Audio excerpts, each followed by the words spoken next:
Thomas Wright was checking inventory at Wright's Curiosities at 1:23 a.m. when he witnessed something that defied all logic. The 19th century music box he had locked in the display case was now sitting on the counter, playing a haunting melody he had never heard before. As he approached it cautiously, other antiques began moving on their own. A Victorian mirror turned to face him, showing not his reflection but the image of a crying woman in period dress. An ornate jewelry box opened by itself, revealing a locket that wasn't there before. And most disturbing of all, a grandfather clock that hadn't worked in decades began chiming midnight repeatedly. Suddenly, the crying woman in the mirror spoke. "Please, help us reclaim what was stolen. We've been waiting since 1962, my grandmother's wedding ring. It rightfully belongs to my family." Thomas realized at that moment that Wright's Curiosities wasn't just an antique shop. It was a repository of stolen treasures, and the spirits of 45 people whose precious possessions had been taken from them were desperately seeking his help to return their lost heirlooms to their rightful families. Thomas Wright was a 35-year-old antiquarian who had inherited Wright's Curiosities from his grandfather, Edwin Wright, in 2020. The shop, established in 1955, occupied a 3-story Victorian building in Buffalo's historic Elmwood Village district. Thomas had always been fascinated by the stories behind antique objects, earning degrees in history and museum studies before reluctantly taking over the family business after his grandfather's death. Edwin Wright had been a mysterious figure who traveled extensively, acquiring unique pieces from estate sales, auctions, and private collectors across the country. The shop's reputation for having rare and unusual items had attracted collectors and historians from around the world. However, Thomas had always wondered about the shop's inexplicably large inventory and his grandfather's secretive business practices. Edwin had left behind meticulously kept records of every item's supposed provenance, but Thomas was beginning to suspect that not all of these stories were true. The building itself held many secrets, with hidden compartments, secret passages, and basement storage areas that Thomas was still discovering. What he didn't know was that his grandfather had been involved in a sophisticated network of antique theft and fraud that had operated for decades, and the spiritual consequences of these crimes were about to be revealed. On his first night alone in the shop after his grandfather's funeral, Thomas had experienced strange phenomena that he initially attributed to grief and stress. Objects would be found in different locations than where he had left them, cold spots would appear in certain areas of the shop, and he often felt like he was being watched. The most unsettling occurrence was hearing whispered conversations in languages he couldn't identify, always seeming to come from the direction of the most valuable pieces in the collection. On the second night, Thomas decided to investigate the basement storage areas that his grandfather had always kept locked. Using keys from Edwin's personal effects, he discovered rooms filled with hundreds of additional antiques, many still in their original packing materials with shipping labels from decades past. What disturbed him most were the detailed files his grandfather had kept on each item, including photographs of their original owners and personal information that seemed far too intimate for legitimate business transactions. On the third night, Thomas found his grandfather's private journal hidden behind a false wall in the basement office. Edwin's entries revealed a shocking truth. He had been the leader of a network called the Lost Heritage Society, which specialized in acquiring valuable antiques through theft, deception, and exploitation of vulnerable elderly people. The journal detailed how Edwin and his associates would target families during times of crisis, deaths, divorces, financial hardships, and either steal precious items directly or manipulate people into selling them for far less than their true value. Edwin's journal revealed that the Lost Heritage Society had operated from 1960 to 1995, with Wright's Curiosities serving as both a front and a storage facility for stolen goods. The network included corrupt estate sale operators, dishonest appraisers, and even some funeral home directors who would tip them off about valuable items in deceased persons' homes. Edwin wrote, "Sentiment makes people weak. They cling to objects that represent their past, but we understand that these treasures belong to those who can truly appreciate their value." On the fourth night, Thomas encountered the spirits directly. They appeared as translucent figures dressed in clothing from different eras, each one associated with a particular stolen item. The first spirit he met was Margaret Kowalski, an elderly Polish immigrant whose family had lost their grandmother's jewelry during Edwin's estate cleanup service in 1962. She explained their situation. "We are bound to our possessions by love and memory. When they were taken from us unjustly, our spirits became tethered to them. We cannot rest until our treasures are returned to our families. Margaret introduced Thomas to other spirits. James Mackenzie, a Scottish immigrant whose family's ancient clan sword had been stolen during his father's funeral in 1967. Maria Santos, whose Mexican grandmother's religious artifacts were taken when the family faced eviction in 1971, and David Goldstein, whose family's Holocaust survivor heirlooms were purchased for almost nothing when his mother developed dementia in 1983. Each spirit had a heartbreaking story of loss and injustice. Thomas learned that his grandfather's network had been responsible for stealing or fraudulently acquiring over 2,000 items from 45 different families over 35 years. Many of the victims had died not knowing what happened to their precious possessions, while their descendants continued to search for family heirlooms that held deep sentimental and cultural significance. The spirits explained that they had been trying to communicate their plight for decades, but Edwin had used various occult protections to shield himself from their influence. On the fifth night, Thomas discovered Edwin's protection room, a hidden chamber lined with mirrors, salt circles, and occult symbols designed to block spiritual communication. In this room, he found Edwin's true records, including the real names and addresses of the families who had been robbed. Edwin had kept these records as insurance, believing that knowledge of his crimes would protect him from supernatural retribution. His final journal entry, dated the day before his death, revealed his growing paranoia. They're getting stronger. The mirrors don't work anymore. I can see them in every reflection, pointing at me, demanding justice. Maybe death will finally silence them. Thomas realized that his grandfather's death had broken the occult barriers, allowing the spirits to finally make contact. The spirits weren't malevolent.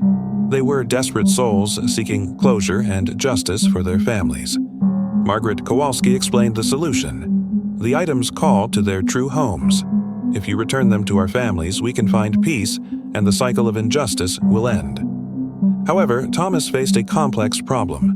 Many of the stolen items had been sold to innocent collectors over the years, and the legal implications of revealing his grandfather's crimes could destroy lives and careers. Additionally, some of the original families had moved or died, making it difficult to locate the rightful heirs. The spirits understood these challenges but insisted that justice was more important than convenience. Thomas spent weeks researching each family's current situation. He discovered that many of the stolen items held significance far beyond their monetary value. The Kowalski family jewelry included wedding rings that had been passed down for generations. The Mackenzie clan sword was a symbol of their Scottish heritage. The Santos religious artifacts were central to their family's spiritual practices, and the Goldstein heirlooms were among the few possessions that had survived the Holocaust. Working with a team of genealogical researchers and pro bono lawyers, Thomas began the painstaking process of tracking down the descendants of the 45 victim families. He used his grandfather's detailed records, cross-referenced with public databases and immigration records, to create a comprehensive family tree for each case. The spirits provided additional guidance, helping him understand which items were most important to each family's legacy. The first successful return was Margaret Kowalski's grandmother's engagement ring to her great-granddaughter in Chicago. When Thomas presented the ring with its documented history, the family wept with joy. Margaret's spirit appeared one final time to thank Thomas before dissolving into peaceful light. "Dziękuję," she whispered in Polish. "Thank you for giving us back our history." Over the course of 6 months, Thomas managed to return items to 23 of the 45 families. Each reunion was emotionally powerful, with families finally understanding what had happened to their missing heirlooms. The Mackenzie clan sword was returned to a family gathering in Scotland via video call, where 3 generations held the ancient weapon and shared stories of their ancestors. The Santos religious artifacts were returned during Dia de los Muertos, allowing the family to honor their departed relatives properly for the first time in decades. The most moving return involved the Goldstein family heirlooms. David Goldstein's grandson, now a rabbi in New York, broke down when Thomas presented him with his great-grandfather's prayer shawl and silver Kiddush cup, items that had survived the concentration camps only to be stolen decades later. The rabbi said, "These items connect us to family members we never met, to a history that was almost erased. You've given us back a piece of our souls." Some returns required creative solutions. For families that had scattered or died out completely, Thomas established a memorial display in the Buffalo History Museum, ensuring that the items would be preserved and their stories told. For valuable items that had been sold to museums or collectors, Thomas negotiated exchanges, providing replacement pieces from his grandfather's collection in return for the stolen originals. As each item was returned, the corresponding spirit found peace and moved on. The shop gradually became quieter and more normal, though Thomas could still sense a lingering presence from the spirits whose items hadn't yet been returned. They remained patient and hopeful, understanding that justice was a gradual process. Thomas's work caught the attention of law enforcement agencies investigating cold cases involving art and antique theft. His grandfather's records provided evidence for dozens of unsolved cases, leading to the recovery of stolen items across multiple states. The Lost Heritage Society's network was finally exposed, with several surviving members facing criminal charges for their roles in the decades-long fraud operation. The Buffalo District Attorney's Office praised Thomas for his cooperation in the investigation. D.A. Rebecca Martinez stated, "Mr. Wright's courage in exposing his grandfather's crimes has brought closure to dozens of families and helped solve some of our oldest cold cases. His commitment to justice over profit is truly admirable." Thomas transformed Wright's Curiosities into a legitimate business focused on ethical antique dealing and family heirloom recovery. He established strict provenance verification procedures and partnered with genealogical services to help families reunite with lost possessions. The shop became known as a place where people could both acquire authentic antiques and seek help in recovering stolen family treasures. The remaining spirits continued to guide Thomas in his work. James Mackenzie's spirit helped him identify Scottish clan artifacts that needed to be returned to Scotland. Maria Santos assisted with Mexican cultural items that belonged in community museums, and David Goldstein's spirit provided insights into Jewish ritual objects that needed special handling and care. Thomas's reputation as an ethical antiquarian spread throughout the collecting community. He received requests from around the world to help verify the provenance of suspicious items and facilitate returns to rightful owners. Museums began consulting with him to ensure their acquisitions were legitimate, and auction houses sought his expertise in identifying potentially stolen goods. The transformation of Wright's Curiosities became a model for other antique dealers seeking to address historical injustices in their industry. Thomas published a guide for ethical antique dealing and spoke at conferences about the importance of provenance research and family heritage preservation. By 2024, Thomas had successfully returned items to 40 of the 45 victim families. Only 5 spirits remained in the shop, waiting patiently for their final reunions. Each successful return had strengthened Thomas's resolve and deepened his understanding of the emotional and cultural significance of family heirlooms. The 5 remaining spirits, Anna Petrov, Russian icons, Chen Wei, Chinese jade collection, Robert Standing Bear, Native American ceremonial items, Fatima al-Rashid, Islamic calligraphy, and Giuseppe Ricci, Italian Renaissance artifacts, represented some of the most challenging cases due to international complications and cultural sensitivities. However, Thomas was determined to complete his mission and ensure that every spirit found peace. Thomas often reflected on his transformation from a reluctant heir to a passionate advocate for justice. "I inherited more than just a business from my grandfather. I inherited his debts to the families he wronged. But in paying those debts, I've discovered my true purpose. These aren't just objects, they're pieces of people's souls, fragments of their history and identity. Returning them isn't just about justice, it's about healing wounds that have festered for generations."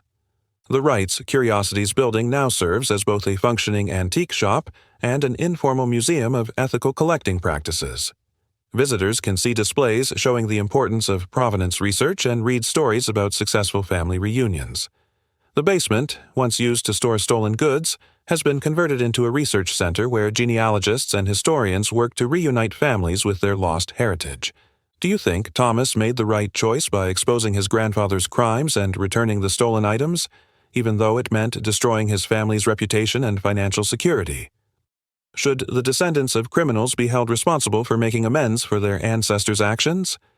If you inherited a business built on theft and deception, would you have the courage to sacrifice everything to make things right? Share your thoughts about family legacy, justice, and the true meaning of ownership in the comments.